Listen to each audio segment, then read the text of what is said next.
اگه میخوای چند تا ویژگی راجب ماه تولدت بدونی تا آخر این ویدیو همراه من باش. پارت 2 پارت 1 هم تو چن هست. ماه اول مرداد. نماد شیر. ویژگی‌ها: رهبر، پرانرژی، سخاوتمند، اجتماعی، گاهی مغرور و خودمحور.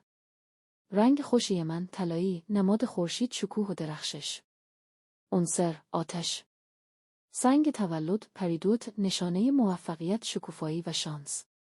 باور قدیمی: مردادی‌ها مثل خورشید همیشه دوست دارن بدرخشان، مرکز توجه باشن و الهام بخش اطرافیان باشن. ماه دوم شهریور.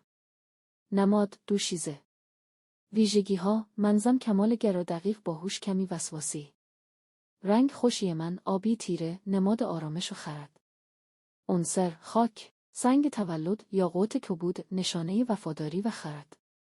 باور قدیمی: شهریوری‌ها قلبی، مهربان دارن، اما چون کمال گرا هستن سختگیر به نظر میان. اگه ماه تولدت توی این ویدیو نبود پارت 1 هم ببین، اگه اونجا هم نبود پیجم رو فالو کن، هر روز یک پارت رو میذارم. کلی دانستنی و فکت‌های جالب هم توی پیجم هست، ممنون میشم ساب کنی.